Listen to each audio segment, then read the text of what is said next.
பாண்டவர்கள் அஞ்ஞான வாசத்தை நிறைவு செய்ய விராட தேசத்தில் ஒரு வருடம் தங்கும் காலத்தில் பல நிகழ்வுகள் நடக்கும். அதுல விராட போரையும் கீச்சக வதத்தையும் நம்ம விஜய் டிவி மகாபாரதத்துல மேலோட்டமா காட்டியிருப்பாங்க. அது மட்டும் இல்லாம மேலும் சில தகவல்கள் இருக்கு, அது நம்ம இந்த வீடியோல பார்க்க போறோம். பலர் அறியாத தகவல்களை உங்களுக்காக தேடி எடுத்து வீடியோவாக பதிவிட உங்களுடைய ஆதரவும் எங்களுக்கு தேவைப்படுது.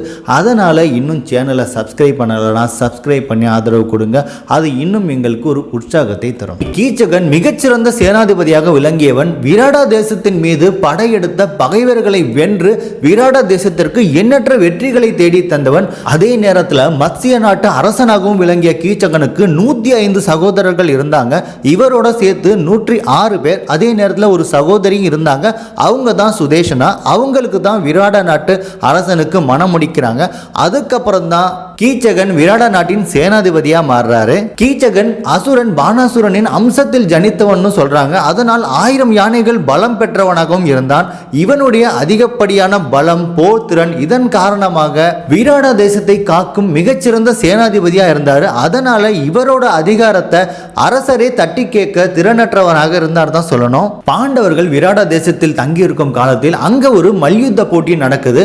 அந்த மல்யுத்த போட்டியில பக்கத்து நாட்டை சேர்ந்த ஒரு மல்யுத்த வீரர் வந்துட்டு விராட தேசத்து மல்யுத்த வீரர்கள் எல்லாரையுமே தோற்கடிக்கிறாரு. அதே நேரத்தில் தன்னை தோற்கடிக்க விராட தேசத்தில் ஆளே இல்லையான்னு பரிகாசம் செய்கிறாரு. இதை கேட்டு வருத்தம் அடைகிற விராட நாட்டு அரசனை பார்த்து கங்கனாக இருந்த நம்ம யுதிஷ்டர், எனக்கு தெரிந்த ஒரு மல்யுத்தர் வீரர் இருக்கிறார், அவர் சமையல் கட்டில் வேலை செய்யும் வல்லபன் எனப்படுவார். அவர் சிறந்த மல்யுத்த வீரரும் கூட, அவரை இவர் கூட மோத செய்யலாம்னு சொல்லி அறிவுரை கொடுக்கிறாரு. அதை ஏற்று அரசரும் வல்லபனுக்கு ஆணை தர வல்லபனாக இருக்கும் பீமன் அந்த மல்யுத்த வீரரை வீழ்த்தி விராட தேசத்திற்கு புகழை தருகிறார். அதே நேரத்தில் கங்கனாக இருந்த யுதிஷ்டரும் அரசரிடம் நன்மதிப்பை பெறுகிறார். அரசியின் ஆணை கேட்டு திரௌபதி கீச்சகனின் அறைக்கு முதல் தடவை போறாங்க. அங்க கீச்சகன் திரௌபதி கிட்ட தவறா நடந்துக்க முயற்சி செய்கிறாரு. ஆனாலும் திரௌபதி அவனிடமிருந்து விடுபட்டு அரசவை நோக்கி ஓடி போறாங்க. அங்க விராட நாட்டு அரசன்ட்ட போய் கீச்சகனை பத்தி முறையிடுறாங்க. ஆனா கீச்சகனை அரசனால எதுவுமே செய்ய முடியல. அந்த நேரத்தில் அங்க வர்ற கீச்சகன் திரௌபதியின் கூந்தலை பற்றி இழுத்து அரசவையில பல பேர் முன்னாடி அவளை அவமானப்படுத்துறாரு. இதை பார்த்த யுதிஷ்டராலையும் எதுவுமே பண்ண முடியல. அங்க தற்செயலா வர்ற பீமனும் அதை பார்த்து மிகுந்த கோபம் அடைகிறாரு. அந்த நேரத்தில் திரௌபதி கட்டியிருந்த அந்த ரக்ஷா மூலமா கீச்சகனிடமிருந்து காப்பாற்றப்படுறாங்க. அதுக்கப்புறம் தான் அவங்க அங்கிருந்து போறாங்க. திரௌபதி துயரத்தை அடையும் போது யுதிஷ்டராலையும் பீமனாலையும் திரௌபதியை காப்பாற்ற முடியல. ஏன்னா தாம் இருக்கும் அஞ்ஞான வாசமானது வெளிப்பட்டு விடுங்கிறதால அந்த சோதனையை பொறுத்துக்கிட்டாங்க. அந்த நிகழ்வுக்கு அப்புறம் கீச்சகன் இனிமேல் தொந்தரவு செய்ய மாட்டான்னு சொல்லி திரௌபதி நினைக்கிறாங்க. ஆனாலும் அடுத்த நாள் திரும்ப கீச்சகன் திரௌபதியை அடையும் நோக்கோடு தொந்தரவு செய்ய, அதுக்கப்புறம் தான் பாஞ்சாலி பாண்டவர்களை சந்தித்து கீச்சகனை வதம் செய்ய வேண்டும் திட்டத்தையே தீட்டுறாங்க. கீச்சகனா, அவன் இன்று மீண்டும் உன்னிடம் தவறாக நடந்தானா? இப்போது அவன் தலையை துண்டாக்குகிறேன். வேண்டாம் ஐயனே, ஜராசந்தனை போலவே கீச்சகனையும் சிலரால் மட்டுமே மாய்க்க இயலும். அதை அனைவரும் அறிவார்கள். கீச்சகன் மாய்க்கப்பட்டான் என்ற விவரத்தை அகிலம் அறிந்தால் நாம் விராடத்தில் இருக்கும் விவரம் துரியோதனனுக்கு தெரிய வரும். திரௌபதி சொல்ற மாதிரி கீச்சகனை வதைப்பது என்பது அவ்வளவு எளிதல்ல.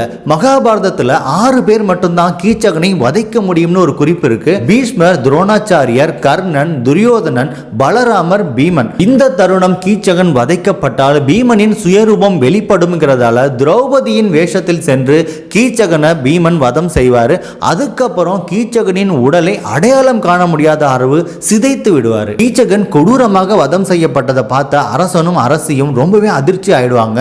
அதே நேரத்தில் அரசி தன் தம்பியை கொன்றவள் திரௌபதி தான் அரசன் கிட்ட குற்றம் சாட்டுவாங்க. அந்த நேரத்தில் திரௌபதி தன் 5 கந்தர்வ கணவர்களில் ஒருவர் கீச்சகனை வதம் செய்திருக்கலாம்னு சொல்லி விலகிடுவாங்க. திரௌபதி தான் தன் அண்ணனின் மரணத்திற்கு காரணம் என்று அறிகிற கீச்சகனின் சகோதரர்கள் உப கீச்சகர்கள் அழைக்கப்படுபவர்கள் திரௌபதியை தன் அண்ணனின் சடலத்தோடு சேர்ந்து எரிக்க வேண்டும்னு சொல்லி திரௌபதியை கடத்திட்டு போயிடுறாங்க. திரௌபதி தான் கடத்திட்டு போன தகவலை பீமனுக்கு ஒளி மூலமா தெரியப்படுத்துறாங்க. பீமனும் தன்னுடைய அடையாளத்தை மறைத்து கொள்ள உடல் முழுக்க சேரும் மண்ணும் பூசிக்கொண்டு திரௌபதியை கூட்டி செல்லும் இடத்திற்கு குறுக்கு வழியில போறாரு. அங்க போயிட்டு அங்க இருக்கிற மரங்கள் எல்லாத்தையும் புடுங்கி எடுத்து கீச்சகரின் சகோதரர்களை வதைக்கிறாரு. பல பேர் பீமனின் கையால் வதைக்கப்படுகிறார்கள். சில பேர் தப்பி ஓடிடுறாங்கன்னு குறிப்பு இருக்கு. அதன் பின்புதான் திரௌபதியை மீட்டு திரும்ப அரண்மனையில கொண்டாந்து சேர்க்கிறாரு.